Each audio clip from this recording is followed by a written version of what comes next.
Chapter 1. Born in the storm-lithe, was born where thunder had no end, where the sky cracked not from war, but from the breath of gods, exhaling over the jungles of Cal. The clouds had not yet learned silence when Mace Windu entered the world. His cries were swallowed by the storm. Yet the Force heard him, not with love, not with pity, but with recognition, as one might recognize a sword forged for a war still centuries away. He was not born into peace. His people were Koran, warriors by inheritance, survivors by necessity. They fought beasts, plagues, and each other. They fought not because they wanted to, but because the planet demanded it. The mountain did not bend to the river. The sky did not weep for the fire. And so the child learned early that the Force was not kindness. It was pressure. It was weight. It was the will behind the storm. The Jedi came for him when he was barely more than bone and vision. They saw something, not just power, but control. A strange stillness in the way he watched the world, as if waiting for it to fracture. He was taken with no promise of return. The mountain let him go, but not without a cost. Part of him would always echo with its violence. At the temple, the masters found something unusual. The child could not touch the Force the way others did. It did not sing to him. It did not wrap him in warmth. Instead, it pulled, sharp, jagged, cold. He reached not with harmony, but with precision. He did not flow. He calculated. It was as if the Force came to him reluctantly, bending not out of love, but out of sheer inevitability. This frightened them, quietly, softly, in the corners of their meditations. Mace Windu did not smile often. When he did, it was brief, like lightning behind clouds, something seen, not trusted. But he obeyed always. His loyalty to the code was unmatched. He followed the path, not with wonder, but with iron. He learned faster than most, and when he failed, he learned deeper. He fell not into doubt, but into discipline. The Force was not his friend. It was his opponent. And through that opposition, he became its master. He trained when others slept. He meditated not to find peace, but to confront the fracture within himself. And always, always, he asked the same question. Why must this power be tamed? The masters gave him no answer that satisfied. Some said balance, others said danger, but none explained why. The Force, eternal, vast, unknowable, would grant such gifts to those who must never use them fully.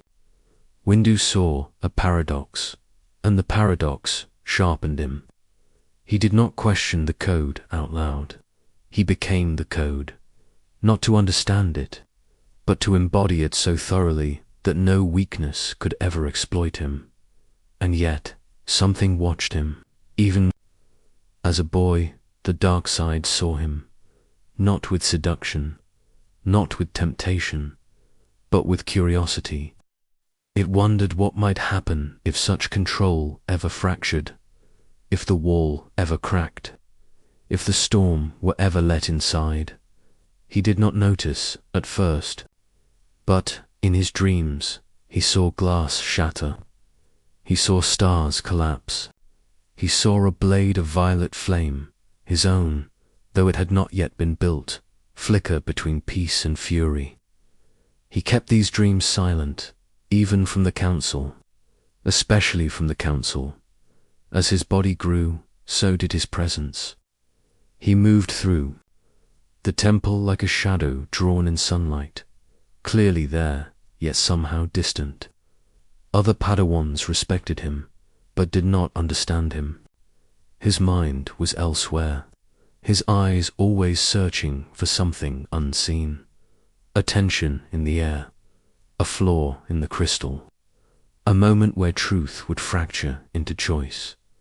The Jedi taught that fear led to anger, that anger led to hate, that hate led to suffering. But Mace Windu felt another path, quieter, more precise, where fear became caution. Caution became control, and control became victory. A path of mastery, not corruption. A thin, dangerous path. The first time he used this edge was during a sparring match. His opponent moved with elegance, grace, but Windu moved with inevitability. Every strike he made was a response to what would happen, not what had. He saw the flaw before it occurred. He moved before the fall. He won not with speed, but with clarity. The masters called it intuition. They were wrong. It was his first glimpse of the Shatterpoint. Not a vision, not foresight. A crack in destiny itself. A seam in reality. He could sense where pressure built, where collapse would bloom, and he could act, not just in the moment, but at the moment, the exact breath when fate could be shattered and remade. He did not know it yet, but the galaxy was full of such seams, and he would walk among them. The council took notice. Yoda watched in silence. Ki-Adi-Mundi questioned in whispers. Dipper Billiber saw herself in him and feared it. They did not yet see the danger, only the potential. The prophecy of balance had not yet taken root. The Clone Wars had not begun. The Sith had not yet returned. And still, the Force whispered that the storm had already begun. Only Windu could hear it. He built his saber late, after many failures. The crystals resisted him. Until one day, in a storm of meditation, he focused not on harmony, but surrender. Not to chaos, not to light, but to what was. The crystal cracked, not from weakness, but from choice. It bled violet light, the color of royalty, the color of bruises, the color of balance violated. And so Mace Windu emerged. Not a warrior. Not a peacekeeper, but a boundary, a sentinel at the edge of prophecy. He was not born to serve the Force. He was born to question it, to test it, to hold it accountable. But even now, the storm watches him, not from above, but from within, waiting, patient, certain it knows the fall has already begun. Chapter 2. The eye that sees the Shatterpoint began to see the cracks before they formed. Not visions, not premonitions, but fractures.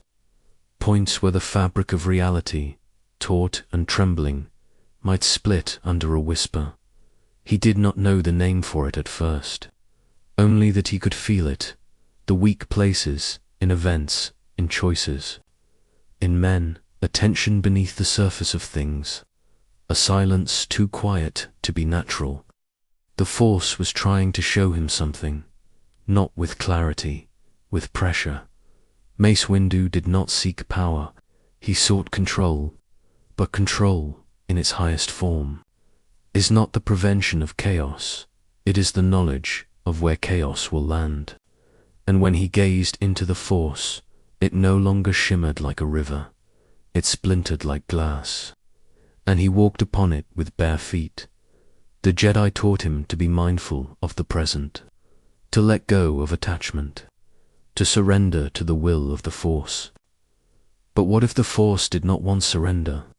What if it whispered in patterns, in shivers, in buried instructions? What if its will was not a flow, but a fracture? The first time it saved him, he was 15.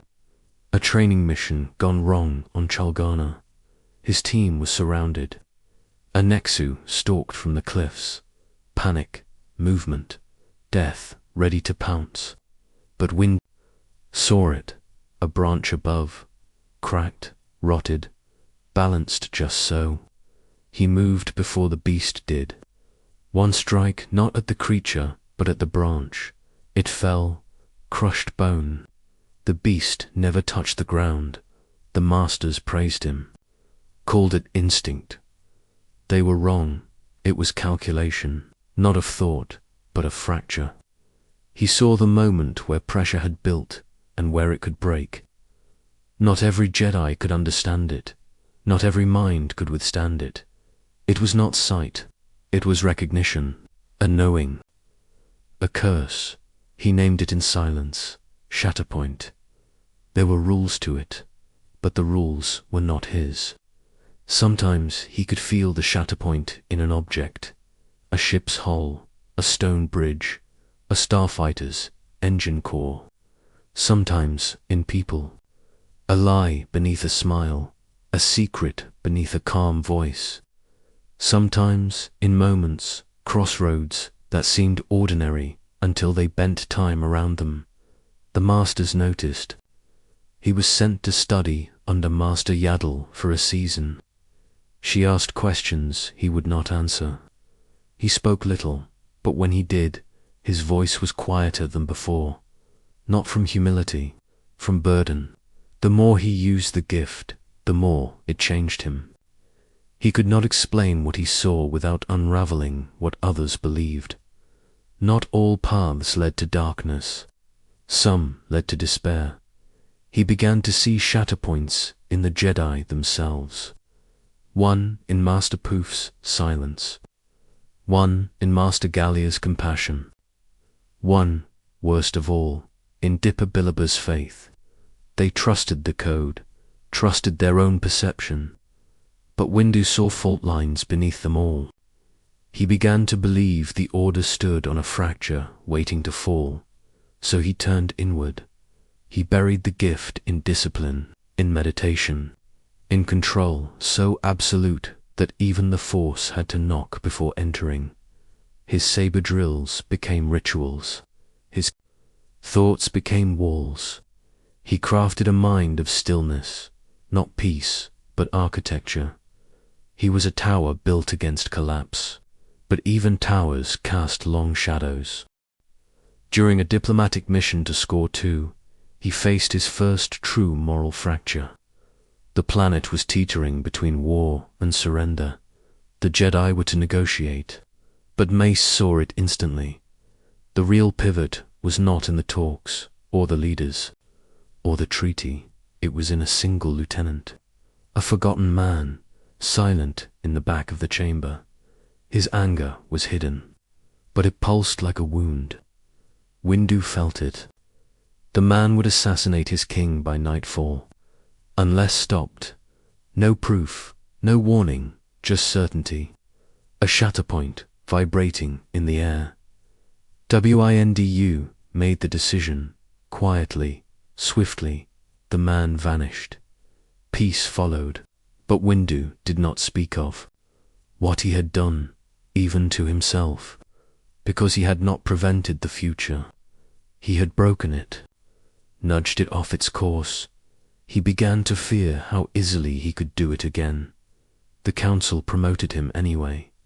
He was young, too young, some whispered, but Yoda nodded, and Mace accepted. He stood on the High Council as the youngest master in generations. Not because of destiny, but because of fracture. He was placed where the galaxy bent. The others saw wisdom. He saw threads unraveling. The Force had grown restless, darker.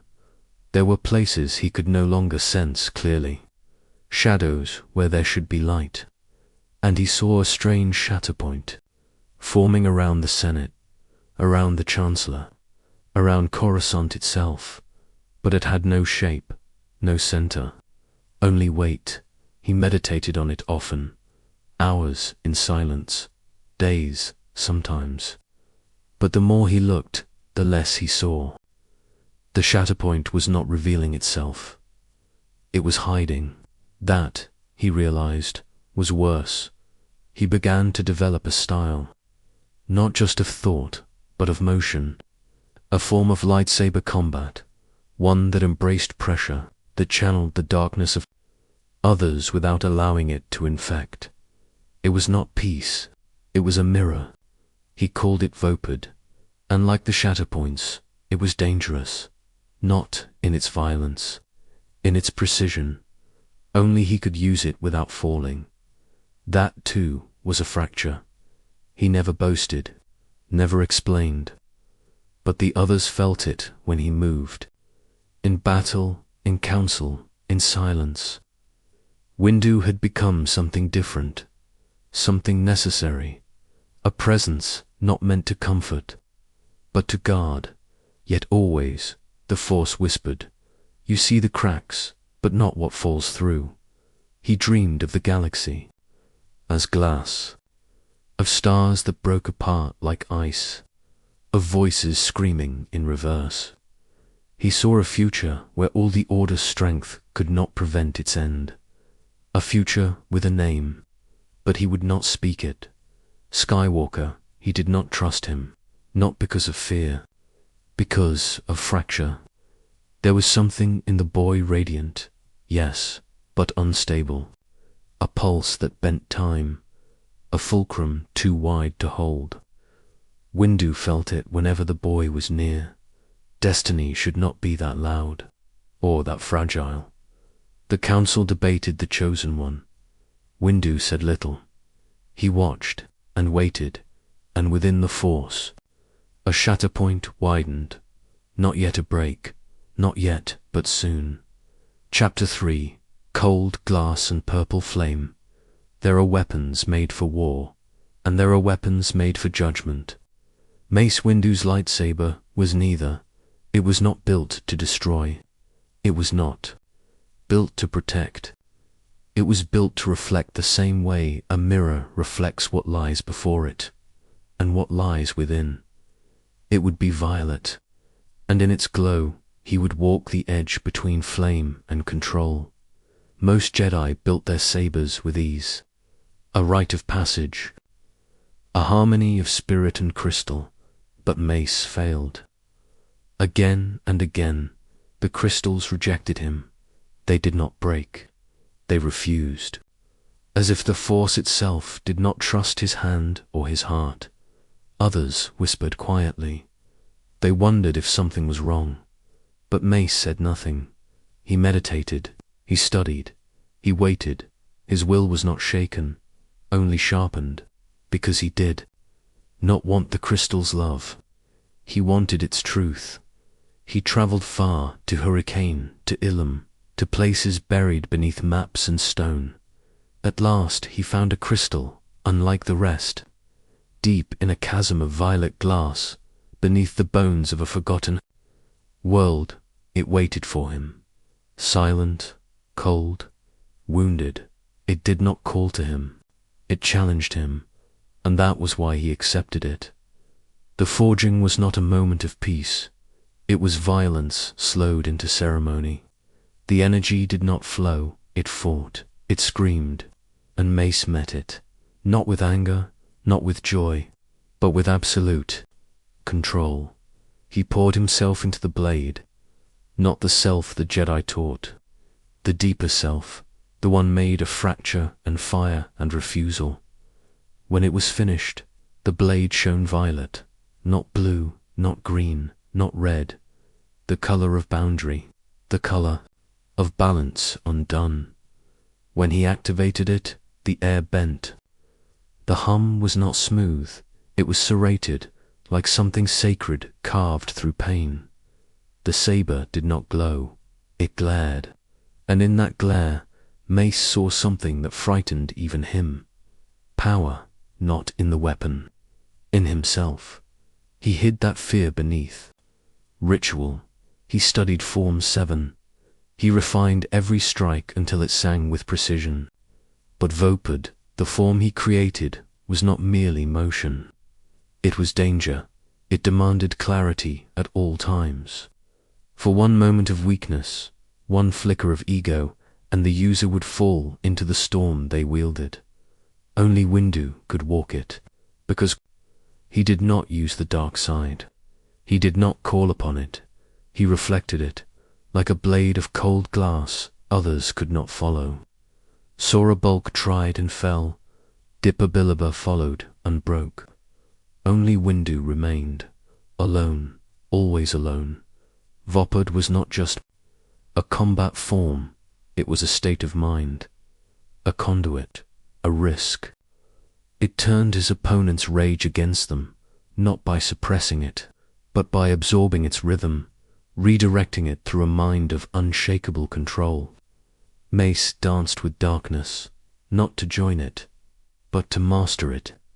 He did not fight against fury, he fought through it. He taught no one, he warned many, but he wielded it in silence. And in the violet light, something in him began to change. He grew colder, not cruel, but distant. The council admired him, but they did not understand him. He made decisions others hesitated to face. He ended conflicts that had no clean answer. And always, always, he measured everything through one question. Where will this break? He began to sense shatterpoints in conversation, in politics, in the very structure of the galaxy. He studied the Senate chambers and felt a fracture under the floor. He listened to Palpatine speak and heard something hidden between syllables. Not a lie, but a veil, something cloaked in civility, something ancient. Watching Dot, and in his meditations, he saw the blade again, purple, bright, but flickering. There were moments when he questioned, in silence, alone, moments where he asked if the edge he walked was still Jedi, or something else, but the Order needed strength, not comfort.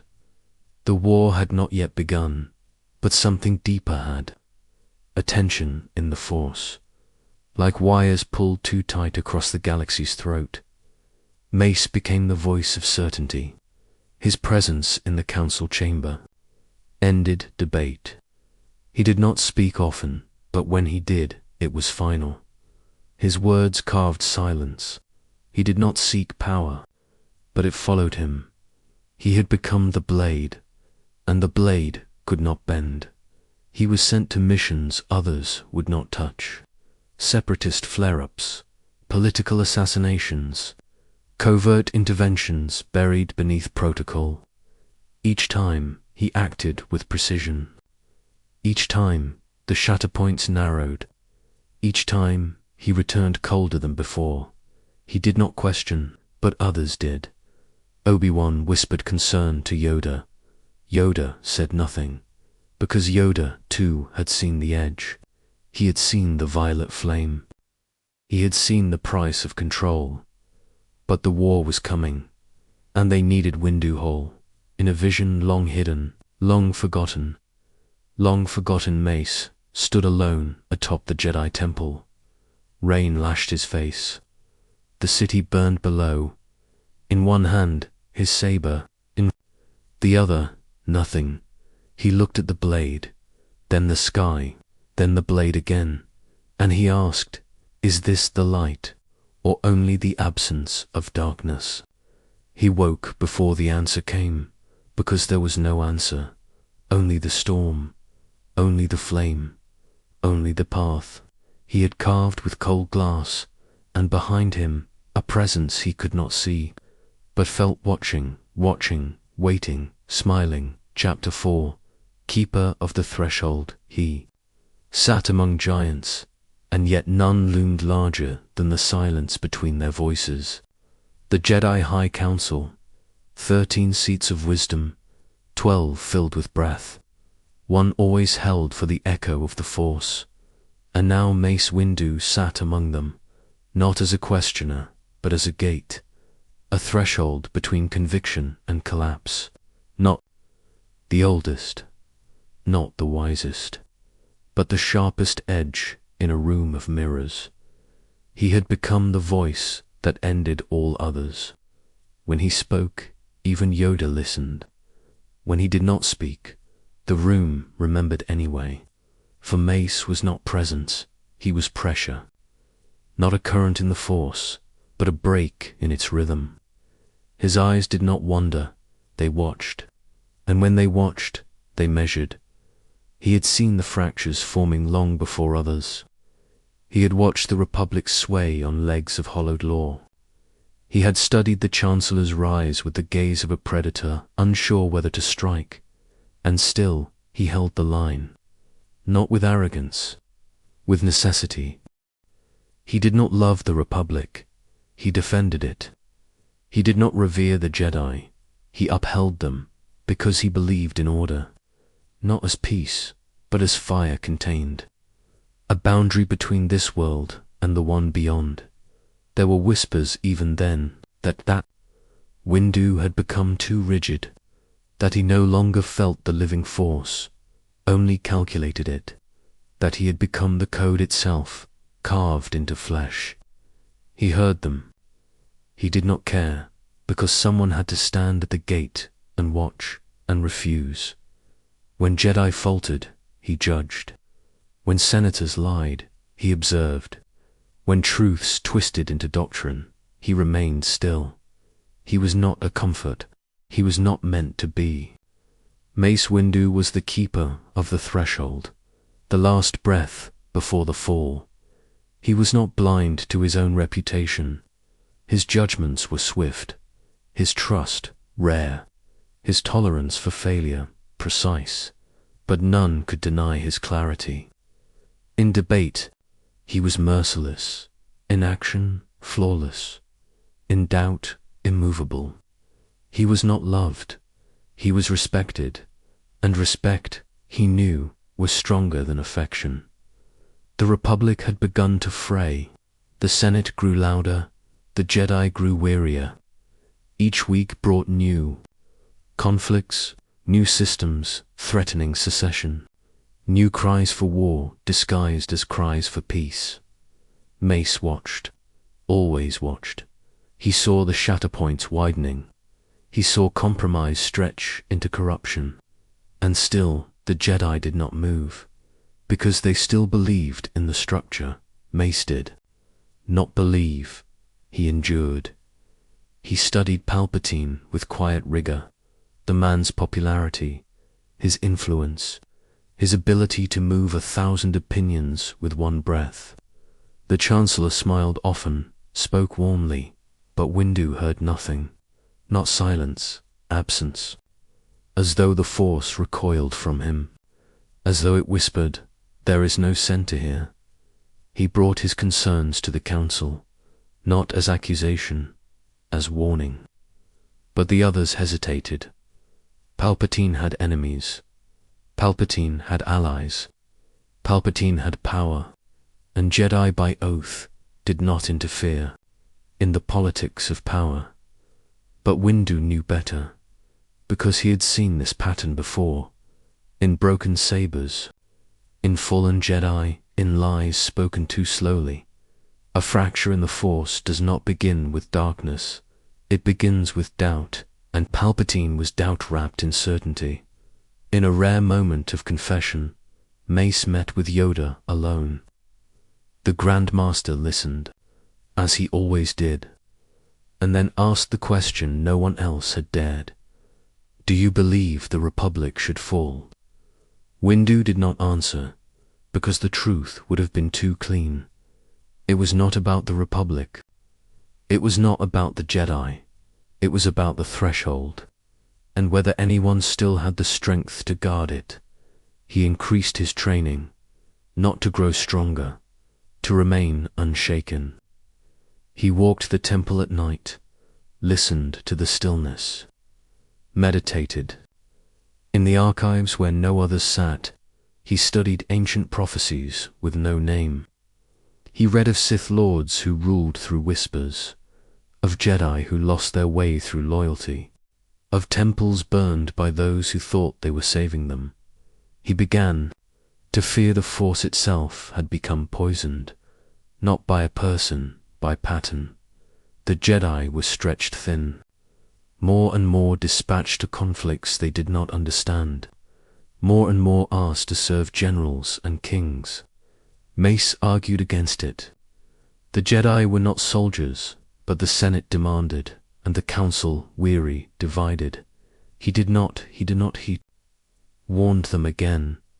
But in every voice that rose, he saw a fractured Obi-1, too loyal Plo Koon, too trusting Kit Fisto, too light-hearted, even Yoda. His wisdom had become caution. And caution, in time, becomes delay. Only Windu remained unmoved. He carried his saber always now, not for battle, for presence, as if it anchored the last truth he believed in, that the Jedi were not protectors of peace, but of the line between peace and chaos, and that line was bleeding. He began to sense something beneath Coruscant, not a location, not a person, a pressure, a storm that had not yet broken the sky, but would, soon. The force no longer flowed. It pulsed, it resisted him, or perhaps it resisted all of them. But Windu did not step back. He stepped forward. He took on more missions, negotiated without kindness, executed without pause.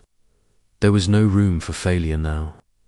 There was no room for peacekeepers, only sentinels, the kind who do not sleep, the kind who stand on bridges while the tide rises, the kind who fall so others don't, and still. The Force whispered, "The gate cannot hold forever." But Mace Windu did not believe in forever, only in the threshold, only in the moment before the break, only in the cold clarity of holding the storm at bay with one hand, and the flame in the other. Chapter 5. War before the war. It began on Galadron. Not the war you remember, not the one with clones and banners and lines drawn through stars, but a quieter war, a mistake carved in blood, and it began with Mace Windu. The Jedi was summoned to the Outer Rim. A governor cried foul against the Mandalorians, who he claimed were massacring innocents. The council, hesitant but bound by treaty, responded. 12 Jedi, Windu among them. Warriors, yes, but not soldiers. Not yet. He felt unease before they landed. A fracture buried in the report, a hesitation in the data. Mace saw the signs. The angles didn't align, but duty overrode doubt, and so they descended into snow, into shadow, into a battlefield disguised as diplomacy. The Mandalorians were not raiders, not butchers. They had come as peacekeepers of their own kind, answering. For blood spilled in tribal feud, they expected discourse. What they received was violence. The governor had lied. He had laid a trap. And the Jedi, cloaked in righteousness, walked willingly into it. Windu led the charge. His saber was the first to ignite, his hand the first to strike. And in that snow, Vopad tasted its first true death. The battle was swift, brutal, and wrong. Mace moved through the Mandalorians like lightning frozen in violet. Every strike ended a life, not out of anger, not out of hate, out of necessity, out of the awful clarity that came only in battle. A clarity that said, "This is already too late." He faced Jango Fett last. The man fought with fire, with speed, with rage crafted into precision. He was not a brute. He was a soldier born of pain. Their duel was brief, but terrible, and in the end, Windu stood and Fett fell, not dead, but defeated, the last of his men, the only one left to remember. Mace did not feel triumph, only fractured. The snow ran purple, not from blood, from the blade, and he knew they had been used, not by the Force, not by the enemy, by politics, by the rot creeping through the Senate, the governors. Lies had sent Jedi to slaughter warriors who had no cause for death. The code had become a weapon, and Windu, for all his clarity, had wielded it. He returned to Coruscant in silence. He did not speak of the mission. He did not ask forgiveness, but he did not forget.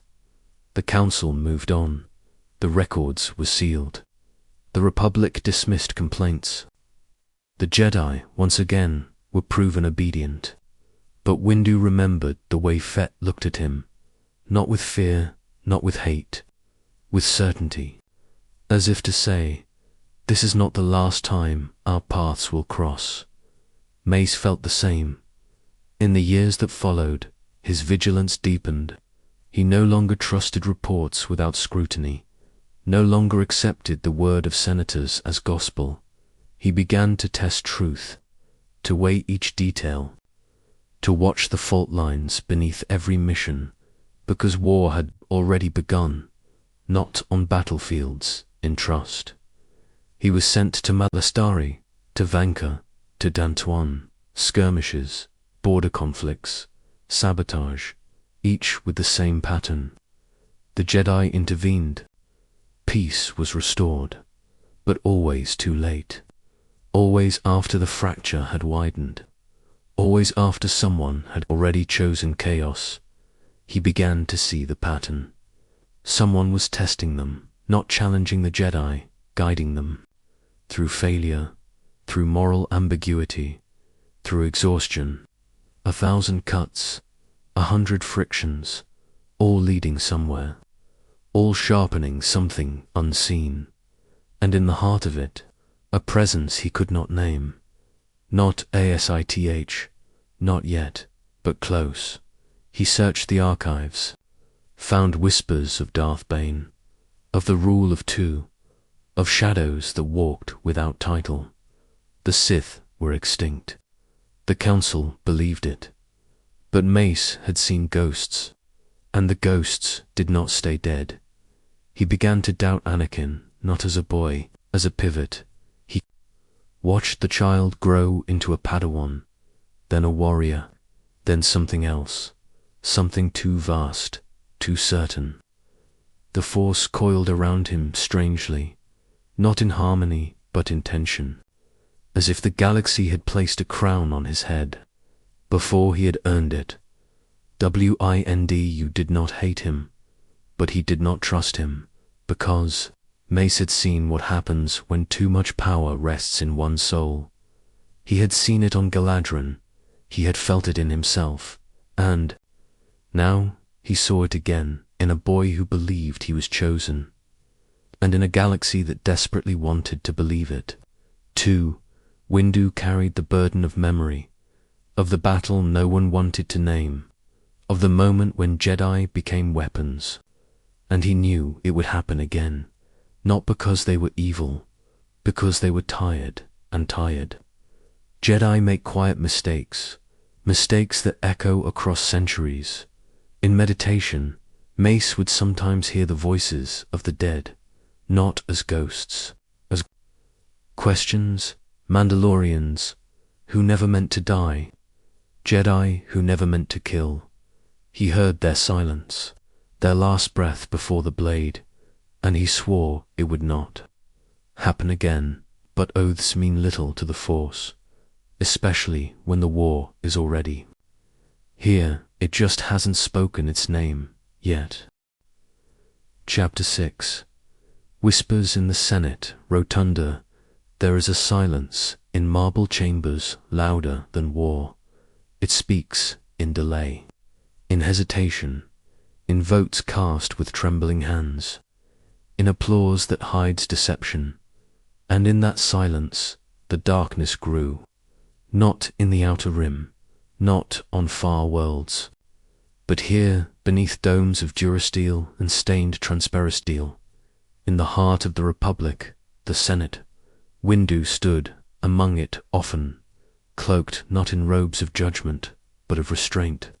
He walked its corridors like a ghost with flesh, a warrior among diplomats, a monk among creatures of ambition.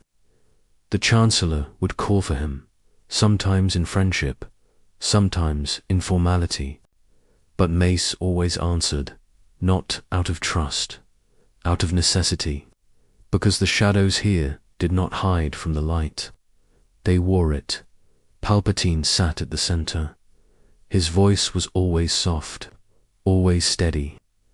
He moved with the calm of a man who wanted nothing, no anger, no fear, only concern.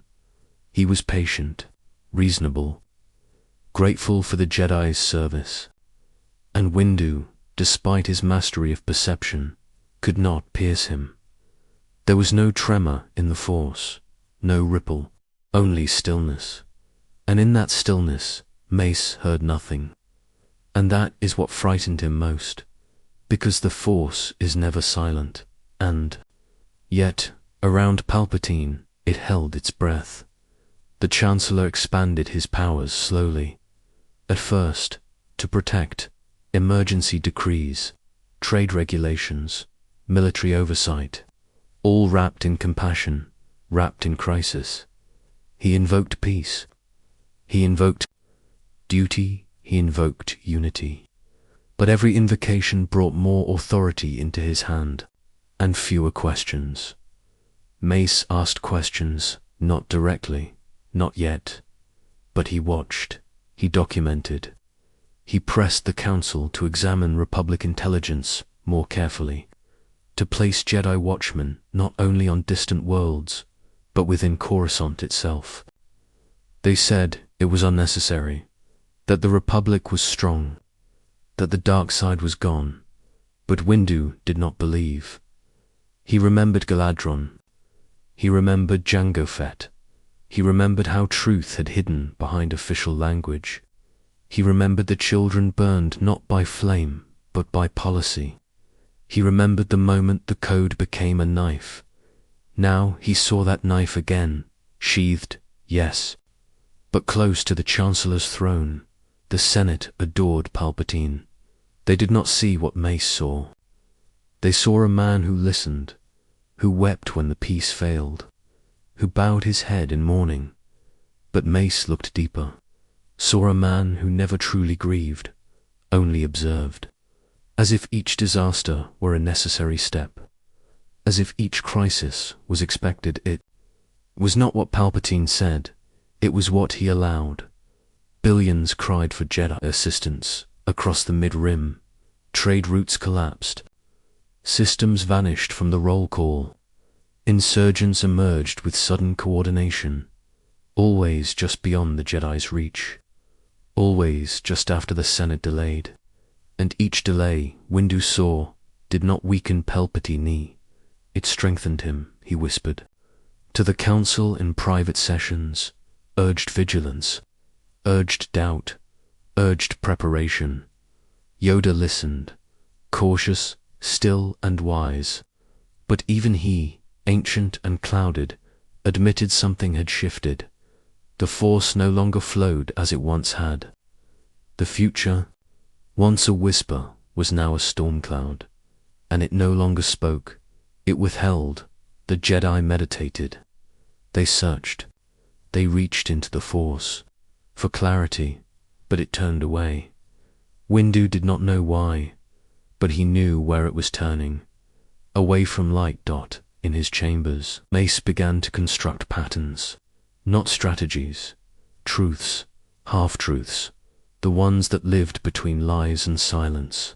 He charted events like orbits, saw them curve around a single gravity, invisible, impossible, undeniable. Everything, war, confusion, fear, orbited one man, and that man smiled, always smiled, even when Anakin returned from his latest mission, changed. Wind, you watched the boy. Closely now, a man, now a general. His eyes no longer asked questions, they expected answers. The Force swirled around him like a riptide trapped in a bottle. Beautiful, terrible, controlled for now. But beneath that control, something raged. The Chancellor had taken a special interest in him. Private audiences, praise before senators, confessions disguised as counsel. Anakin defended him, said he was wise, said he was necessary. And Mace knew the trap was not on a battlefield.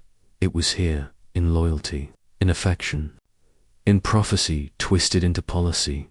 The Chosen One had been placed too. Close to the storm. Wind, you began preparing the temple. Quietly, he doubled the guardian rotations, reassigned masters from the front lines to archives, installed observers in the Senate concourses. He said it was precaution, but in truth, it was dread. Because power, this quiet, was never clean, and lies this patient were never accidental. Palpatine had begun selecting his own emissaries, coordinating fleets directly, requesting Jedi for personal assignments. It was subtle, but it was movement, and every movement was designed to reshape trust, to shift allegiance from the code to the throne. Mace petitioned the council. They hesitated, he pressed. They delayed. So Windu acted without decree. He began watching Palpatine not as a chancellor, but as a threat, not a Sith, not yet, but something worse. A question without answer. He began to wonder if the Sith needed to ignite sabers anymore.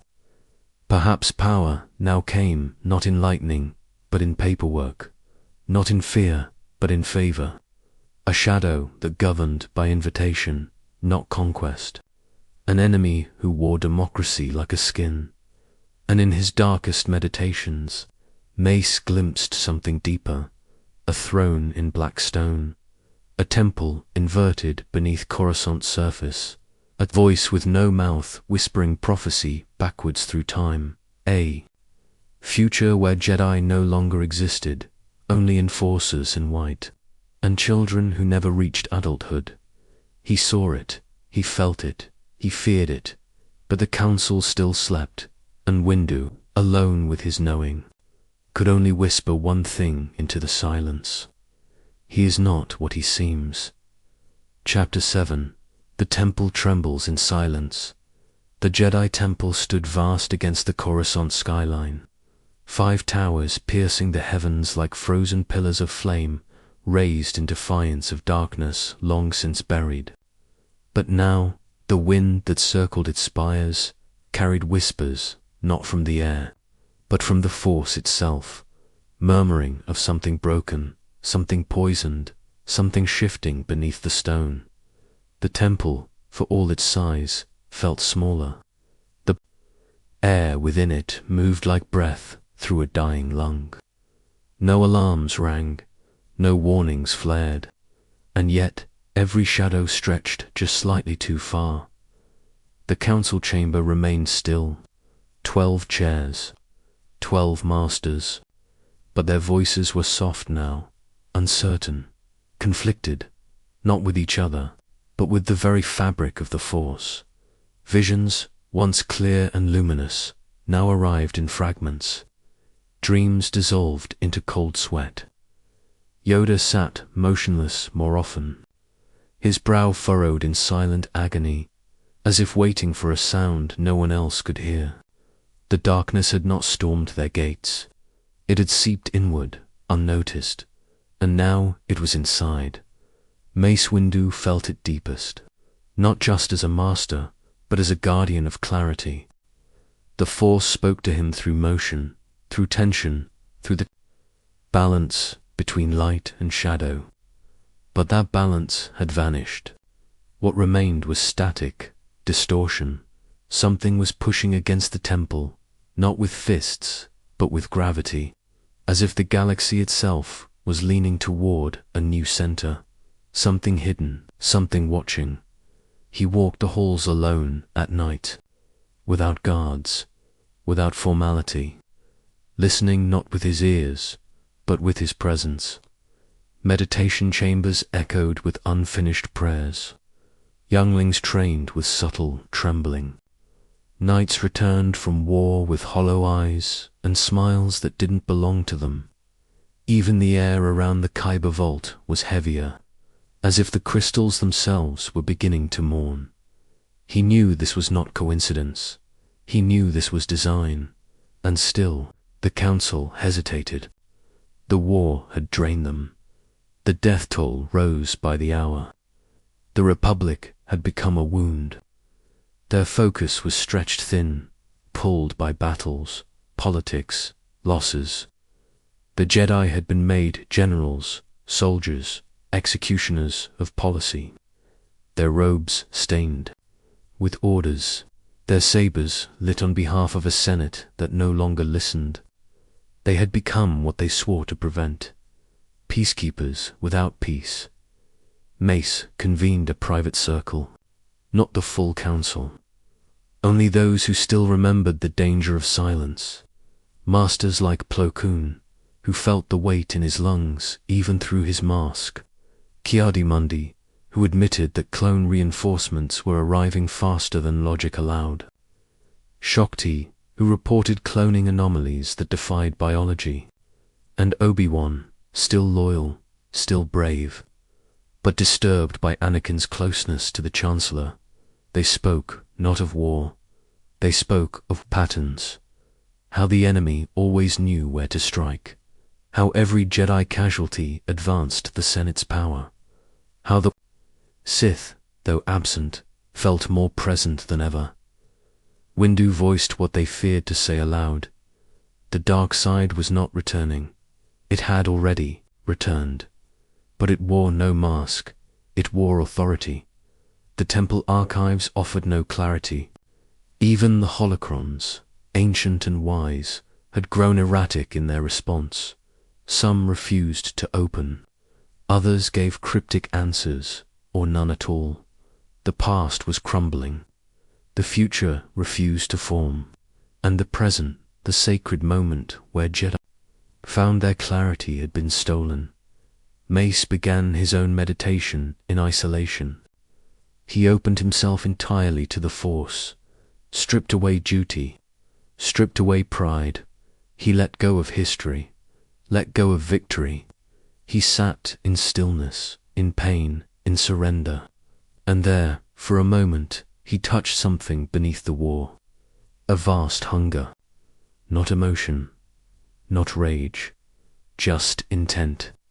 A presence that watched, without blinking, without need. It had no name, it had no form, but it pulsed like a second heartbeat beneath the galaxy's skin, and it was winning. He saw Anakin standing in its shadow, not as an enemy, not as a victim, but as a door, and that door was beginning to open. Windu emerged, changed, not panicked, not furious, but resolved. The temple was no longer safe by tradition, it must be protected by action.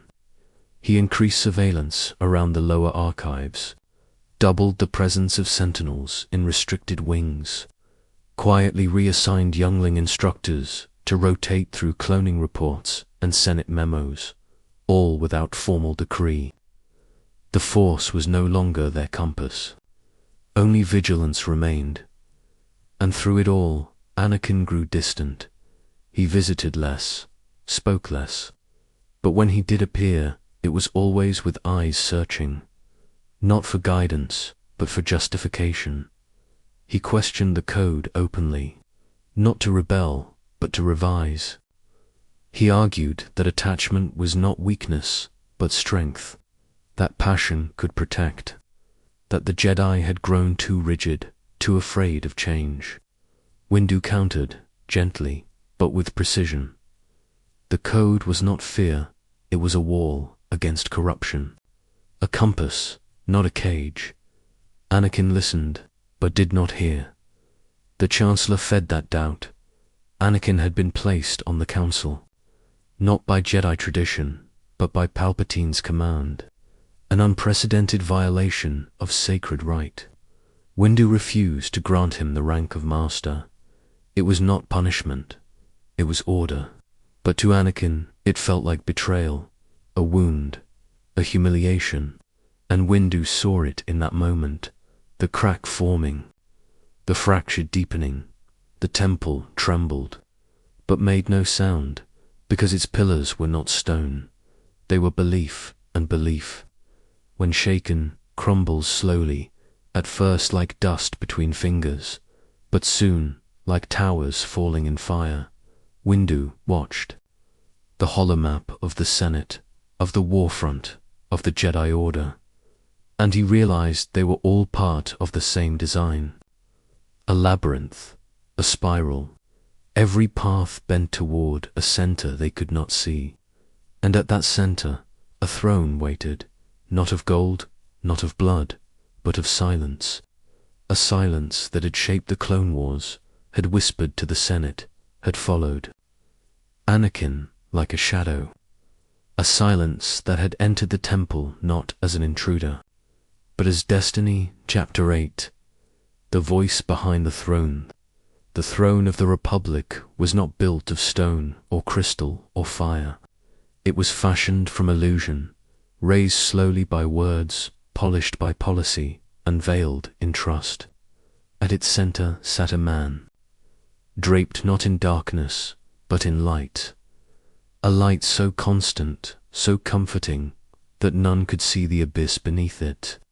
Sheev Palpatine, Supreme Chancellor, peacemaker, visionary, servant of the Senate. His voice shaped laws. His hand calmed riots. His presence united factions. Yet beneath the gold-trimmed robes and tired smiles, behind the humble gestures and feigned reluctance, there was only will. Pure, perfect will. A will older than the Republic. A will forged not on Naboo, but in shadows beyond sight, where names were buried and reborn in whispers. The Jedi had looked for the Sith in the war zones, in the assassins, in the separatists who raged across the stars. But the Sith had already conquered, not by blood, by patience. Palpatine spoke often with Anakin now, not as master to apprentice, nor politician to soldier, but as father to son. In him he had nurtured not fear but purpose, a belief that the galaxy could not survive the chaos of democracy, that power to be righteous must be absolute, that mercy must be guided by control. The Sith did not twist him through cruelty, they elevated him through affection. They offered him what the Jedi could not, a promise, not of peace, but of certainty. The dark side need not seduce a man who is already desperate. It need only listen. The Chancellor's office became more than a sanctuary. It became a temple of subtle corruption. The windows looked over the city, endless and teeming. The Senate chamber pulsed like a heart nearby, but inside, time moved differently. The air was thick, heavy with the Force, though none could name it. Not even Yoda could pierce its veil. It was not deception, it was design. The dark side was not hidden, it was concentrated, waiting behind a mask that had never once cracked. Only Anakin felt it, not as fear, but as gravity, a pull unrelenting, a center around which all things turned. Windu grew more certain. He watched the Chancellor's influence deepen, not just in politics, but in prophecy. Visions once filled with possibility now ended always in fire. Clones saluted the Jedi, but their loyalty, Windu knew, belonged elsewhere. Laws passed without vote, freedoms dissolved without resistance. The Jedi were being cornered, framed, not as heroes, but as threats. Palpatine spoke of safety, of vigilance, of continuity, and behind every word was the hum of power anchoring itself to permanence. The Republic had become a cage, but it was a cage that people had asked for. The Council decided what it never thought it would, to spy upon the Supreme Chancellor, not to kill, not to seize, but to observe, an act beneath their code, an act born of fear. Anakin was assigned as liaison, but he sensed the unease, the betrayal, the rejection. Windu saw the pain behind his eyes, the fury beneath the surface. He knew this wound would deepen, that it would rot, but he had no choice. The Force had gone. Quiet, intuition was all that remained. An intuition screamed that time was running thin. Palpatine revealed himself not with a blade, but with a whisper. One night alone with Anakin, his voice turned low. Gentle, he spoke not as ruler, but as confidant. He told of ancient secrets, of powers forbidden by the Jedi, powers to save the ones Anakin loved. He spoke of Darth Plagueis, a Sith so wise he could cheat death. He did not claim this power. He offered it, as an inheritance, as trust. He did not command Anakin. He invited him. He placed a question inside his mind like a splinter in the soul. What would you do to save Pad? The Chancellor did not raise his voice. He did not ignite a saber. He waited because he knew fear of loss is the path, and Anakin was already walking it. Not for conquest, not for hate, but for love, and that made him invincible. Windu was summoned. At last, Anakin broke. Torn between duty and desire, truth and terror, he came to the council chambers and confessed. The Chancellor was the Sith Lord, the Phantom Menace, the architect of the war. The dark current that had pulled at the Jedi since the first battle was not many hands, it was one, and that hand had been resting on Anakin's shoulder the entire time. Windu did not hesitate. He gathered masters Hagen Kohler, Kit Fiston Seisitin, not a battalion, not a fleet, just for Jedi enough, he believed, to bring balance back to the edge of the blade. They entered the Chancellor's quarters in silence. The windows glowed with twilight. The room was empty of fear. Palpatine stood alone, unguarded, as if expecting them, as if welcoming them. He did not beg. He did not argue. He smiled. And then, in a motion so sudden, it carved through the Force like thunder through water, he struck. A blade red as betrayal ignited in his hand, and 3 Jedi fell before they could gasp. Only Windu remained. Their duel shattered the walls. The storm outside roared louder, and the galaxy held its breath. Mace was strong, not just in combat, but in clarity. His blade purple, balanced between light and darkness, moved with divine precision. He did not seek to dominate. He sought truth, and for a moment, truth prevailed. Palpatine fell, weak, disarmed, mask torn from his face, revealing the grotesque ruin beneath. The true face of the Sith, not fire, but decay. Mace raised his saber. Justice demanded it. The war could end. The darkness could be severed. It was not anger that filled him. It was resolve. And then Anakin arrived, torn, shaking, begging. He saw only murder. He saw the Jedi blade raised, about to kill his only hope. Windu spoke. He is too dangerous to be left alive. Anakin's mind spiraled. Visions of Padme dying, of children weeping, of promises unfulfilled. Palpatine begged, lied, I have the power to save her. And Anakin, the chosen one, the storm born of prophecy, chose. He struck, he severed Windu's hand, and in that instant, everything the Jedi had built began to fall. Palpatine rose like a god unbound. Lightning consumed the chamber. Windu screamed. Thrown through shattered glass into the Coruscant abyss, his fate unknown. Anakin collapsed, weeping, and the Sith Lord knelt beside him, not with wrath, but with arms open like a father. You are fulfilling your destiny, Anakin. And with one breath, one oath, one final fall, the Jedi Knight was no more. Only Vader remained, and far above, the temple lights flickered, for the voice behind the throne now was the throne. Chapter 9, Fire. In the house of light there came a night when the stars themselves seemed to mourn, and in the heart of Coruscant, beneath golden domes and the thousand spires of peace, a scream rose from the Force, not in sound, but in trembling silence.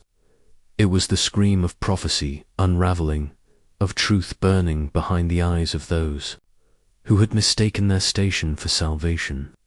The temple, the house of light, stood proud and tall, yet its foundations were already ash. The echoes of the past paced through its halls. Ghosts of Jedi long dead whispered warnings in forgotten dialects, but none who breathed would listen. And so the fire began, not with flame, but with a single order spoken from a hidden tongue. The Chancellor, cloaked in shadows older than the Republic, had waited for the moment to ignite the final chain. Around him spun a war orchestrated by his hand, with pawns placed by prophecy and knights blinded by righteousness. But the true weapon was not a saber or fleet, it was trust.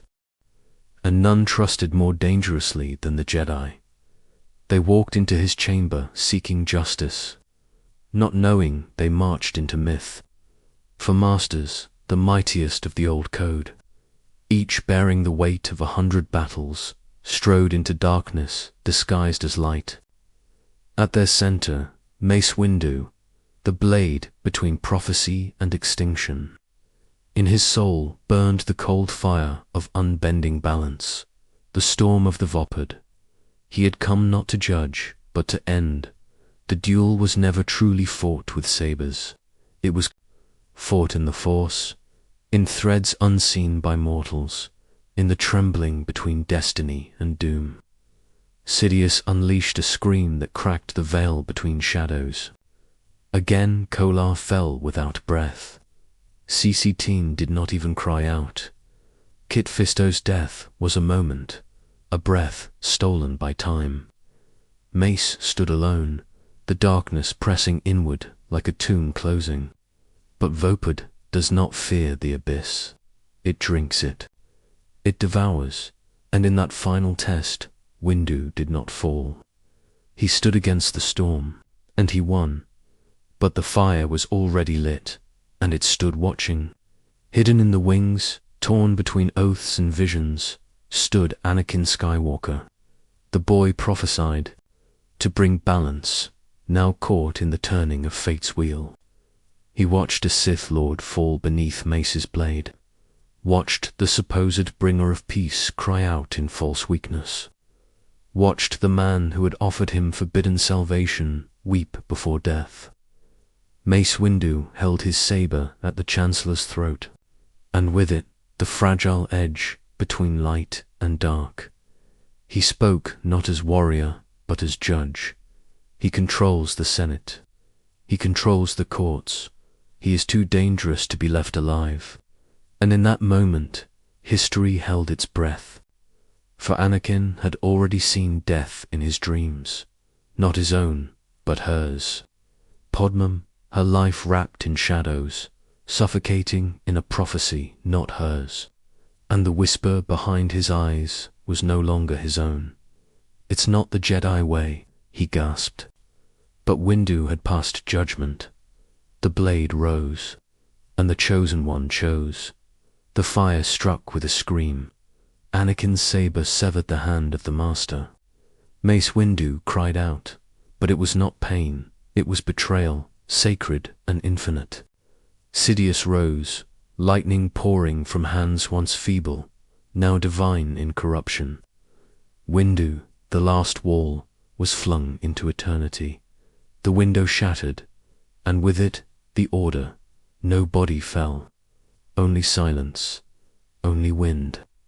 Only the taste of smoke.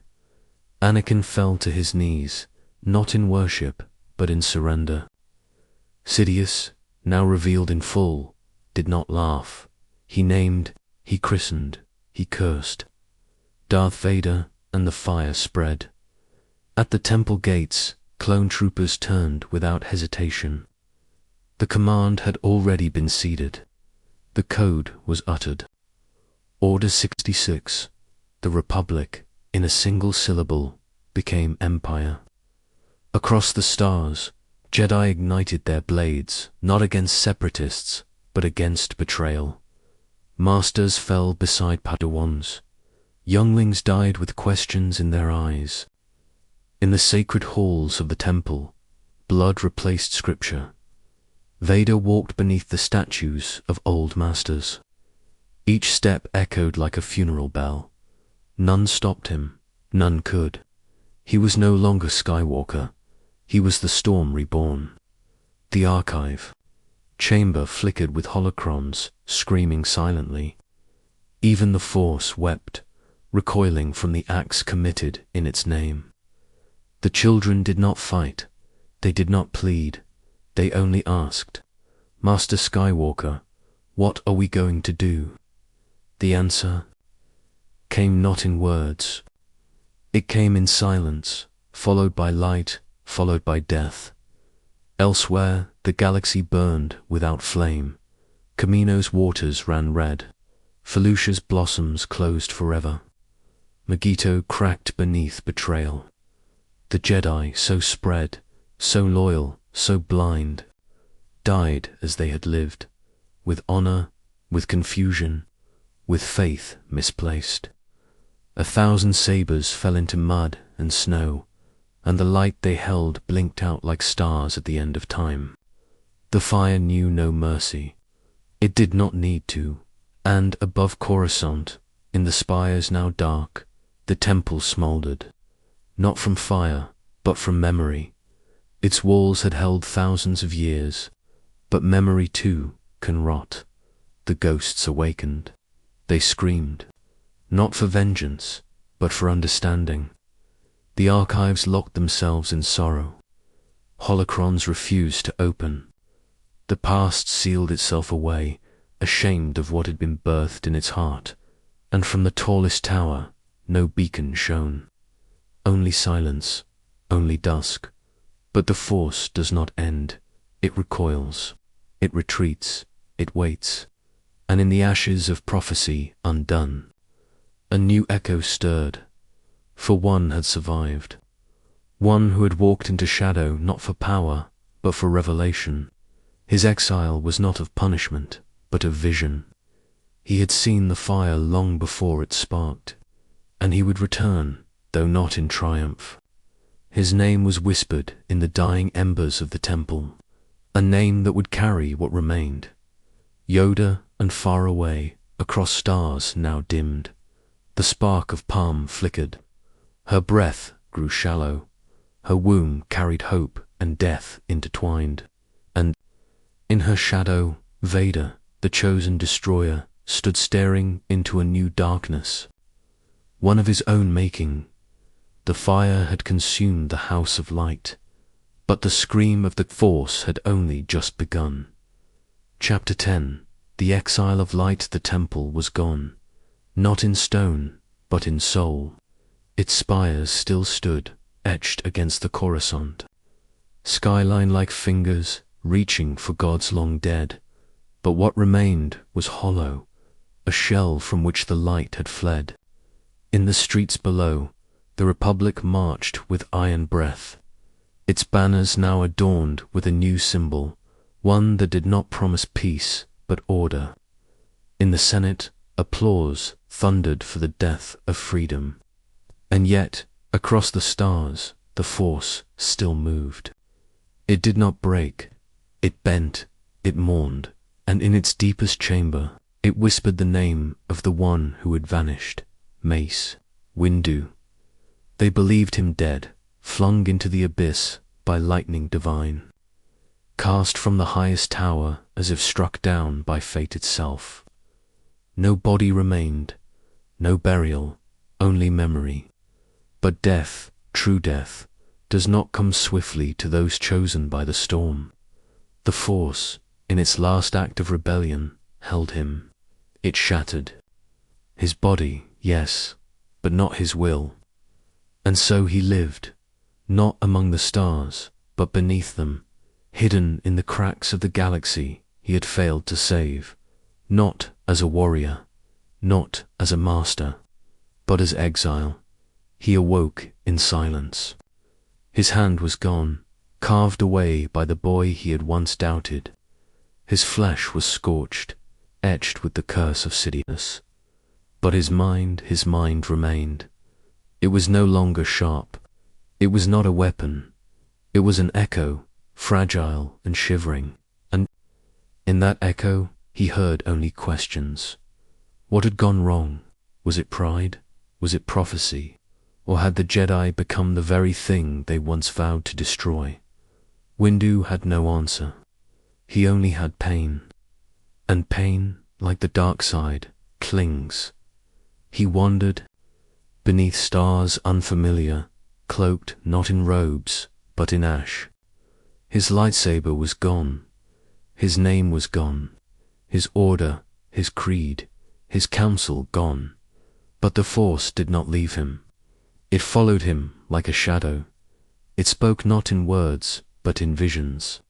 He saw fire behind closed eyes, children dying beneath temple ceilings.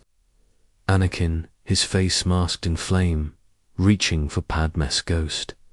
And always the voice, the same voice that had poisoned the Senate, seduced the boy, and twisted the galaxy into ruin. It haunted him, not from without, but from within. Windu had touched the abyss, and part of it had remained. He dared not return. Coruscant was lost. The Jedi were hunted. Clones, once protectors, had become executioners. He had trained them. He had trusted them. Now their eyes glowed with cold obedience. To reveal himself would be to invite death, not just upon himself, but on those he might still protect. So he wandered further, outer rim, smuggler worlds, refugee moons, soaked in dust. He passed as a broken hermit, too shattered to be feared. But in every shadow he felt watched. The dark side had grown bold. Its servants moved in daylight now, and still he dreamed. Dreams of the temple, not as it was, but as it had once been. Younglings laughing in the garden, Yoda meditating beneath the Kyber tree, masters debating destiny over silent tea. He saw himself there, not as the warrior, but as the teacher. For all his power, Windu had once cherished silence, but silence was gone. Now the dreams were drowned in screams, children turning to ash, the council chamber burning, and Anakin, always Anakin, staring with eyes not his own. Windu did not hate him. That was the tragedy. Even in betrayal, even in the moment of death, Windu had seen the wound behind the boy's eyes. He had seen fear. He had seen love twisted into possession. He had seen a weapon crafted by prophecy, wielded by darkness. Anakin had not fallen alone. They had all fallen. The entire Order, the Republic, even Mace himself. Their blindness had been their undoing. So he chose silence. He did not rise to fight. He did not rebuild the Order. He did not search for survivors. Instead, he listened to the Force, to the screams still echoing, to the future still unwritten. And in that stillness, something began to shift. The pain did not leave, but it changed. It became clarity. He remembered the ancient texts, not the ones kept in the temple's vaults, but the ones buried beneath the old roots of Arsus, older than the Republic itself. The ones that spoke not of victory, but of balance. The Force was not light, it was not dark. It was tide and fire, storm and stillness. And in that knowledge, Windu saw something the Order had forgotten, that the Jedi were not its masters. They were only its servants. They had tried to control what was never theirs. And now, the Force had broken them to remind them who truly ruled. He found a cave on a dead moon, No light reached it. No wind stirred. It was a place of forgetting. There Windu sat, and for the first time in his life, he did not fight. He did not judge. He did not speak. He listened. Years passed like whispers. The galaxy changed above him. The Empire grew fat on fear. Jedi were hunted across the stars, and Windu remained still. The cave became his temple, his grave, his crucible. But even exile has a heartbeat. He felt it one night, a tremor, faint, but undeniable. A presence in the Force, young, afraid, powerful, not Sidious, not Vader, something else, a spark. He did not seek it, but he knew it was there. Somewhere, beyond the reach of the Empire's claws, the Force had not given up. It had hidden its hope in children, in wanderers, in orphans, and in that realization, Windu wept. Not for the dead, but for the living. He stood, slowly, like stone waking from slumber. His bones ached, his scars burned, but he did not tremble. He had no saber, no order, no rank, only purpose. He would not fight the Empire. He would not raise armies, but he would watch. He would listen. And when the time came, when the next blade of light rose against the darkness, he would be there, not as master, not as Jedi, as witness. And far across the stars, a child with twin destinies stirred in the womb of a dying queen. Vader stood by her bed, his breath now mechanical, his soul extinguished. And above them both, the Force whispered to itself. The exile had survived, and the light had not yet ended. Chapter 11. The long shadow of the wind, he walked like a ghost, though none knew his name, not in the markets of Ryloth, nor in the mines of Kessel, nor in the broken alleyways where the Empire's breath did not reach. He was not hunted because he was not believed. Mace Windu was a myth, a whisper told in the corners of campfires, a nightmare murmured by clone veterans who drank too much and dreamed too loud. Some said he died with the Jedi. Some said he was the last one still breathing. But Windu had become more than man. He was memory shaped by pain, a remnant of an age that refused to burn clean. And still the Force moved through him. It did not roar. It did not demand. It moved like water, slow, patient, carving new paths through old stone. In exile, Windu had become something the Jedi had never allowed him to be, empty, not lost, not broken, empty. He was a vessel now, unshaped by doctrine, untouched by control. The Force filled him in fragments, visions, sounds, echoes from across the stars, children crying beneath stormtrooper boots, a boy in white armor who hesitated before pulling the trigger, a girl with fire in her blood, staring into a future thick with ash. The Force was alive, wounded but alive. He did not intervene. That was his penance. The Jedi had once swept across the stars, claiming they knew peace. They had sat in high towers, blind to the tremors beneath their feet. Windu had been the sharpest blade among them, the enforcer, the unbending judgment. But in stillness, he saw the lie. The Jedi had fought darkness with rigidity, not understanding, with control, not compassion. And so they had fallen, not by blade, but by blindness. Windu watched now. He became the eye in the storm, the unseen hand in the crowd. On Lothal, he stood behind a farmer and quietly lifted a stone that would have triggered a trap. On Corellia, he shifted a crate so a child wouldn't be caught in a raid. On Jeddah, he sat beneath a crumbling statue of a once living Jedi and listened to pilgrims whisper prayers to a force they could not see. He did not answer, he did not teach, he only listened, and in listening he learned. The galaxy had not died with the Jedi, it had changed in back alleys and forgotten moons. New truths were being born, not Jedi, not Sith, something quieter. Children who moved stones without knowing why, healers who closed wounds with songs, smugglers who dreamed of stars not ruled by empires. The Force had not chosen a new order, it had scattered its seeds. Windu did not gather them, he simply followed the wind, like a shadow cast across time. But the darkness had not forgotten him. On Drummond cause, he felt it, the old hunger, ancient and poisonous. A Sith shrine buried beneath stone and madness. There the whispers were louder. They knew his name. They called to him not as enemy, but as kin.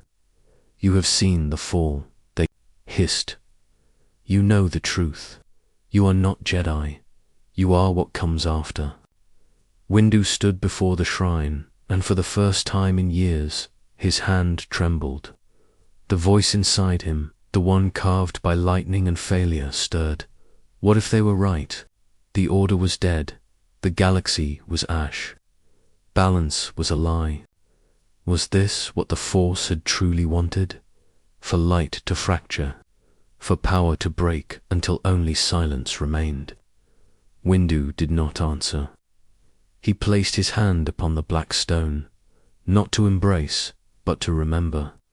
Pain surged through him, all of it, Geonosis, Palpatine, the temple, Anakin's eyes, the fall, the flames. He saw them all, not as events, but as warnings. And then he stepped back. He was not Sith, he was not Jedi, he was the consequence. The Force stirred. It did not scream, it did not praise. It pulsed slowly, like a heartbeat echoing through the bones of stars. Windu left the shrine in silence. He said no prayers. He carried no relics. But he had remembered something the galaxy had long tried to forget. Not all survivors are heroes. Some are warnings carved into flesh. He returned to the cave. Years passed. Rebellions kindled. Empires tightened their grip. Hope flickered and vanished. But Windu remained. Sometimes he would sense them. Luke, far away, unsure and trembling. Leia, hidden in fire. Vader, walking in chains of his own making. And Sidious, always Sidious, watching with eyes no longer human. The game continued. The pieces shifted. But Windu no longer played. He waited, and then he heard it. The silence break. A tremor, vast and final. A throne room, a choice, a scream, lightning, redemption, death. The empire fell. The dark collapsed. And in the moment of collapse, Windu opened his eyes. He did not smile. He did not weep. He only nodded, once, as if acknowledging an end he had long accepted. But the Force was not finished. For in that final breath, a child stirred in the stars, born not of prophecy, but of pain. And the cycle turned again. Windu stood. Slowly, the exile had watched. Long enough, the galaxy would need watchers. It would need reminders.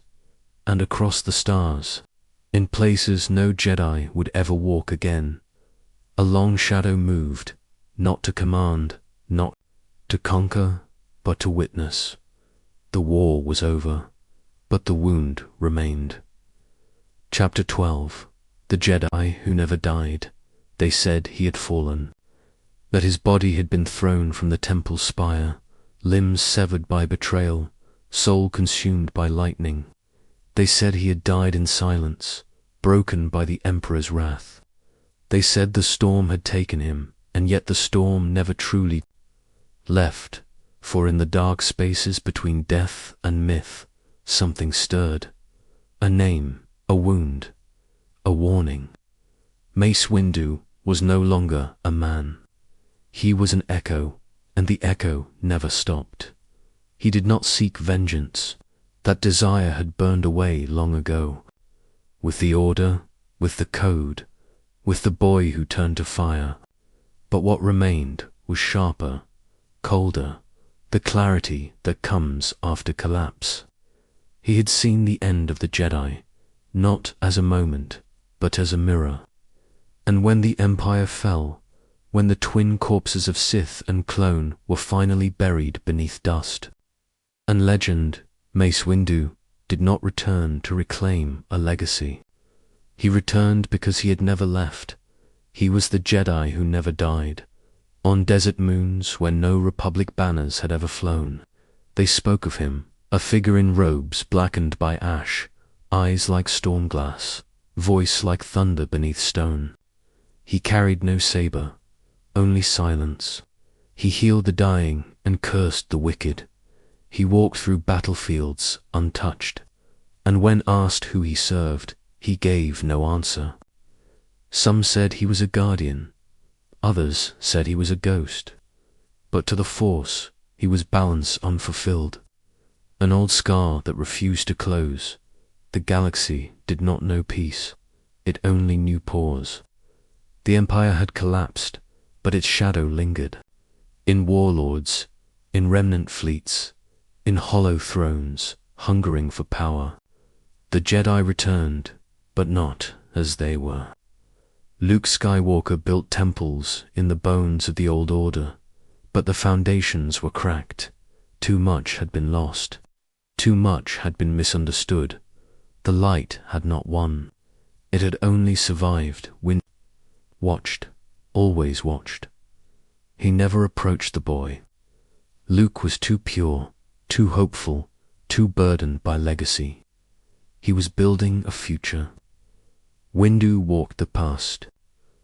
But in the cracks of the Force, he saw others, survivors, children who had fled the purge, broken Padawans who wore no robes, who trained in secret beneath ruined spires. Some walked toward light, some fell into shadow, but they all carried the wound Windu knew best. He did not teach them. He warned them in the ruins of Malachor. He left a mark scorched into obsidian. The Force is not peace, it is choice. On Vroga's vase, he whispered into the mind of a seeker who held a crystal and wept. On Dantwan, he carved a single word. Into a forgotten temple wall, remember, these were not teachings. They were anchors, threads woven through the Force, waiting to be found. But not all who found him came in peace.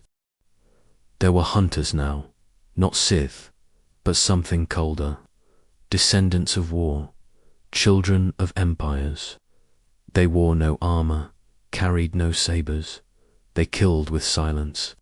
They sought out the old blood, the ancient names, the ones who remembered what had truly been lost. To them, Windu was not myth. He was threat, a fragment of a truth too dangerous to endure. And so they hunted the shadow. They never returned, not because Windu killed them, but because he showed them what they were. He mirrored their fear. He stripped them of their purpose. And in that space they shattered. He did not gloat. He did not triumph. He simply turned and vanished, like smoke on the edge of a dying world. Time passed, names faded, temples crumbled. But Windu endured, not because he clung to life, but because the Force would not let him rest. There was still something broken, something unfinished. He felt it in his bones, in the trembling of stars. A darkness still lingering, not loud, not vast, but hidden, patient, and one day, on a forgotten moon with no name, he saw her, a girl, not Jedi, not Sith. Her eyes held both storm and flame. Her presence bent the force around her, not like power, but like truth. She did not speak. She did not bow. She only looked at him and saw him. And in that moment, Mace Windu, the ghost, the scar, the Jedi who never died, finally understood. He was not the end. He was the warning before the beginning. He stepped forward, not as master, not as savior, as witness. She did not flinch, and together, beneath twin suns that remembered too much, a shadow finally passed into light. But it did not vanish. It became part of the wind, vast, ancient, always watching, waiting not to return, but to remind. The Force was never finished. Chapter 13. The temple that never was there is a place the maps do not hold. It was never drawn, never spoken aloud, never sanctified by council or creed, and yet it stood unseen. At the crossroads of memory and myth, a temple not made by hands, but by silence, regret, and the last breath of the old Jedi. It was built not with stone, but with exile. Not in Coruscant's sky, but in the mind of the one who survived when he should not have. This temple was Mace Windu's, and it was shaped by everything he had lost. It had no name. It existed in pieces, scattered across forgotten stars, a shattered kyber shard buried on Jeddah, a fragment of broken glass from a clone barracks on Camino, a piece of robe scorched by Sidious lightning and folded beneath the roots of a dead tree on Kashyyyk. These relics were not sacred. They were scars, but together they formed the architecture of something older than order, a place for ghosts. He did not build it. He remembered it, as if the Force had etched its shape in his soul before the fall. It had one chamber, no walls, no doors, just a single circle of light, not warm, not cold, but still. And there, in the heart of memory, Windu sat. He did not meditate, he did not pray, he simply listened. For in this temple, the Force did not sing.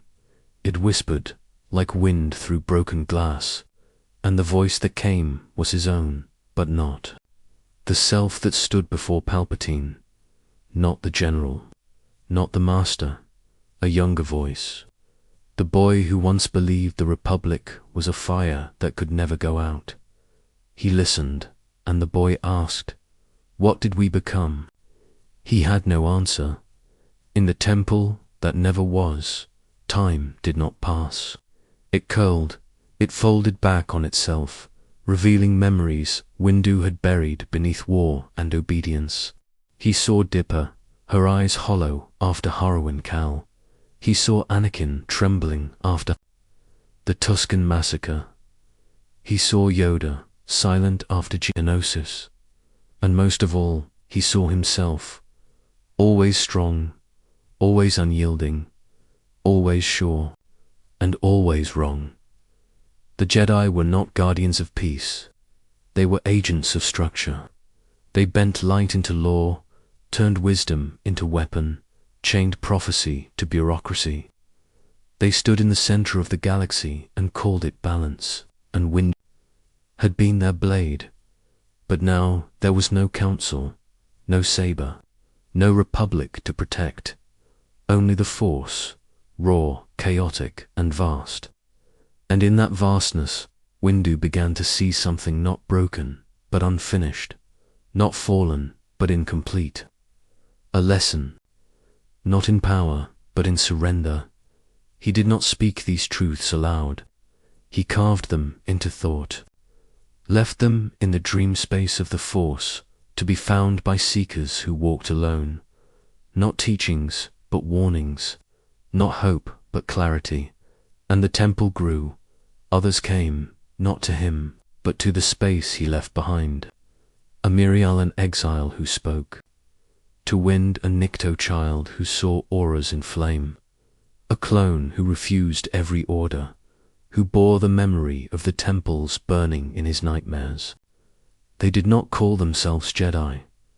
They had no code, but they felt the pulse of something sacred in the silence. And in that stillness, they found the echoes of Windu, not as legend, not as martyr, as absence.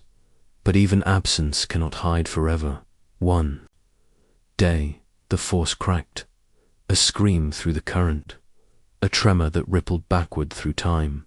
Something had awakened, ancient, hollow, and cold. Not Sith, not Jedi. A hunger shaped like order. A voice older than empires, buried deep in the bones of forgotten stars. It called not to destroy, but to restore. A lie wrapped in purpose, and Windu felt it, not as a warning, but as invitation. He knew then that the temple that never was had a final purpose. It was not a refuge, it was not a prison, it was a gate, and beyond it something waited.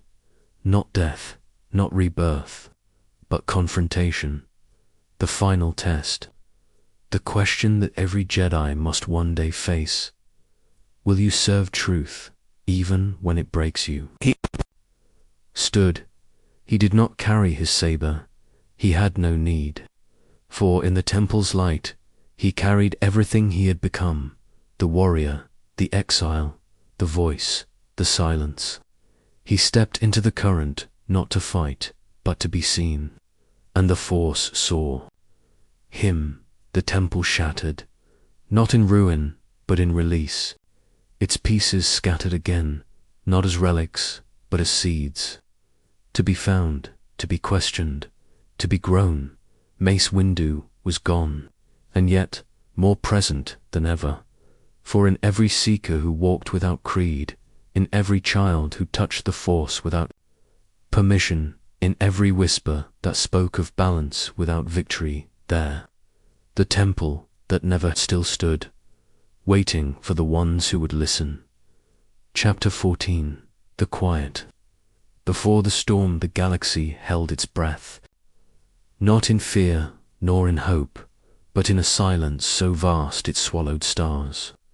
The Empire's shadow still stretched across systems, but its edges were frayed, bleeding into corners forgotten by time.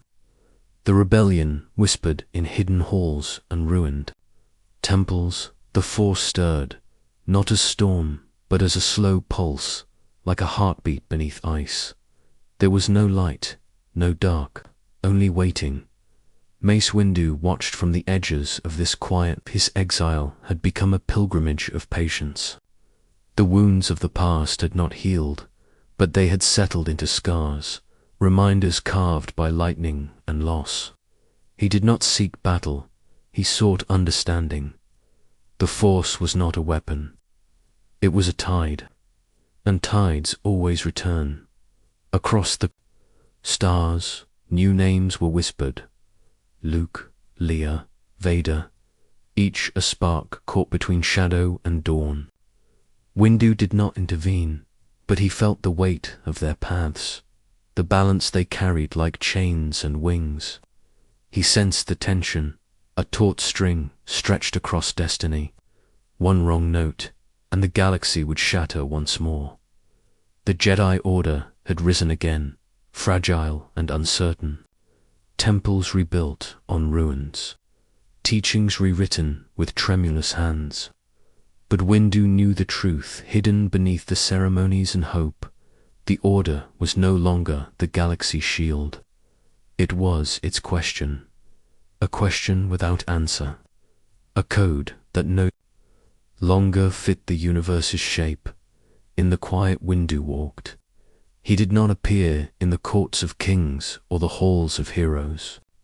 He moved through the shadows of history, forgotten libraries on Coruscant, ancient ruins on Jeddah, moons where stars died quietly. There he listened to the Force, to the whispers of those who could not see the path, to the pulse of a coming storm. His own mind was a temple of echoes. Memories flickered like dying flames. Anakin's fall, the Clone Wars fury, the temples burning, the screams that never ended. And beneath them, the voice of the Force, fractured, uncertain, yet alive. It spoke not of victory, but of cycles, of fire and ash, of endings that were beginnings. He knew the storm was coming, not sudden, not violent, but inevitable. A reckoning, born from choice and consequence. A war not of blades, but of faith, of destiny. And in that knowing, Windu did not tremble. He stood still. He listened, for in the quiet before the storm, even the smallest breath can shake worlds.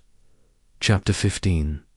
The weight of shadows, the shadows lengthened, not cast by light, but born of silence and regret. They clung to Windu's steps as he moved through worlds scarred by war and broken by hope. The galaxy's wounds were old now, yet still raw beneath the skin of peace. The Empire's echo haunted every corner, every whispered prayer, every fallen temple. It was a weight no blade could sever. Windu carried that weight, not as burden, but as witness. His exile had become a path of remembrance, not of glory, but of loss. He did not seek to undo the past. It was carved in blood and fire, etched into stars and souls alike. Instead, he sought balance in the ruin, a stillness. Beneath chaos, a truth beyond creed. He remembered the faces, not the heroes sung in legends, but those forgotten beneath their shadow. Younglings silenced before their first lesson, knights who fell with unanswered questions, the children of war, born to a galaxy that no longer believed in peace. Their eyes held the weight of shadows too heavy to bear. The Force whispered their names to him, not as lament, but as call. They were not gone, they were waiting, waiting for a moment beyond prophecy, beyond light and dark, a moment when the Force would speak not in war, but in reckoning. He felt it in the silence between stars, a tremor beneath the calm, the slow turning of the wheel, ancient and unyielding. The darkness had not won, neither had the light. Both were threads in the same fabric, woven tight with pain and hope. Windu did not fear the shadows. He had walked through darkness deeper than any knew. He understood that shadows are not absence of light, but its shape. They hold truth, if one dares to see. And so he moved onward, bearing the weight, not to fight the night, but to carry its memory, to remind the galaxy that even in shadow the Force endures, waiting, watching, patient that the final reckoning was coming, and with it, the balance that no prophecy could foretell. Chapter 16. The last echo of the Vopad was not a technique. It was a mirror, a path that twisted through the heart of darkness and back into light. It demanded more than strength. It demanded surrender, the surrender of fear, of hate, of self. Mace Windu had danced the Vopad like no other. In its storm, he found balance, not peace, but clarity born of chaos. It was a blade forged in the fires of battle and the silence of the soul. Now, in exile, the echoes of Vopad lingered in him like a distant song, not a call to war, but a whisper of truth. The galaxy's wounds had opened wide. The Empire was falling, but its shadow remained.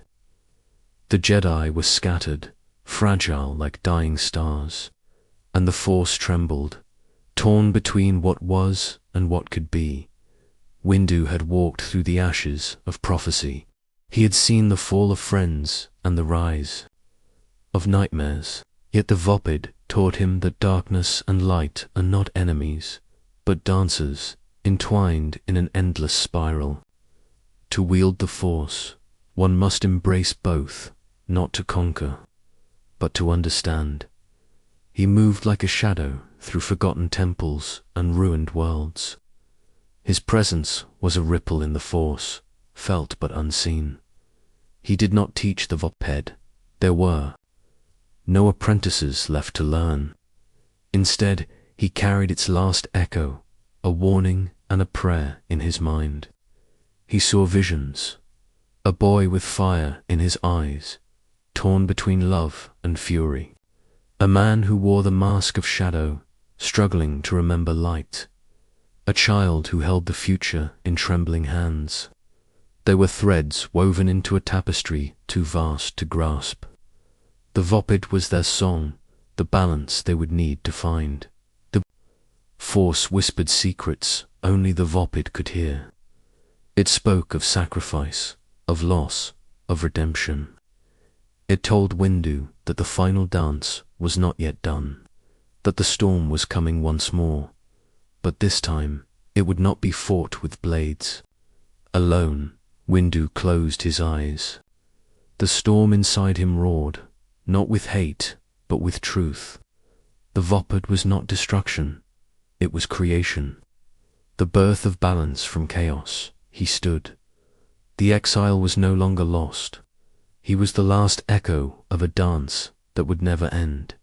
And somewhere, beyond the veil of stars, the Force waited. Chapter 17. The broken Otha Jedi code was a chain forged in light. An oath sworn to peace, to justice, to the Force itself. But chains can bind as much as they can hold. Mace Windu had lived within those bonds, the perfect enforcer of a rigid creed. Yet, when the galaxy shattered, the code did not save him. It did not save the Order. It only broke. The oath was broken long before the temple fell. It broke in silence, in shadows where truth was traded for fear, in moments when mercy was denied and pride replaced wisdom. Windu felt the fracture deep within himself. The man who once struck down enemies without hesitation was now haunted by doubt. What was justice if it could not see beyond itself? What was peace if it demanded war? He had been the blade of the Order, the hand that judged and executed, but judgment without compassion was a blade that cuts its wielder. In the broken silence after the fall, Windu saw the cost. The lives lost, the betrayals ignored, the boy who could have been saved or doomed. The oath had become a prison. He walked away, not from duty, but from the lie he had lived. The Force whispered that true balance was not found in strict codes, but in acceptance of imperfection. In the space between light and dark, where pain and hope entwined, he carried the broken oath like a wound. It was a scar that never healed, but in its pain there was clarity. The Order had failed not because of enemies without, but because of blindness within. Windu did not seek forgiveness. He did not seek redemption. He sought understanding of himself, of the Force, of the fragile line between duty and destiny. The galaxy would never forget the oath, but perhaps it could learn to live beyond it, and in the quiet moments before dawn, when the stars themselves seemed to listen, Windu whispered his own vow, not to a code written in stone, but to the Force, endless, mysterious, eternal. Chapter 18. The dawn of shadows. The dawn is not light. It is the promise of light. A breath held between night and day. In that breath, shadows linger, stretching long and silent. The galaxy stood at such a dawn. The Empire fractured, the Jedi reborn, the Force restless and torn. And in the space between hope and despair, the final reckoning awaited. Mace Windu felt the stirring before it came. The shadows whispered of change, not destruction, but transformation. The boy once called Anakin had vanished beneath mask and machine, but the Force remembered. It remembered pain, rage, and love intertwined in a storm too fierce to still. The dawn bore no simple answers. It held questions wrapped in fire. Would the light truly return, or would shadows claim the galaxy as their own? Windu did not fear the answer. He had walked through fire, had seen empires crumble and rise again. The Force was neither friend nor foe. It was tide and tempest, birth and death. He stood upon a cliff where stars fell like rain. The wind carried voices, echoes of past and future, the Jedi's fall, the Sith's rise, the endless cycle that no creed could break. And yet, beneath the weight of inevitability, something fragile flickered. Choice. The Force whispered that even in the darkest dawn, there is a moment. To choose. To surrender or to fight. To break the cycle or to become its prisoner. Windu knew this moment was near. The galaxy would tremble, the light would falter, shadows would dance in the flame. But from the depths of exile, from the ashes of broken oaths, a voice rose, not loud, not commanding, but steady and eternal. The voice of one who had fallen, who had survived, who had become the shadow and the light. Mace Windu, the dawn was breaking. The storm would come, and the Force waited, as it always does, for the next dance to begin.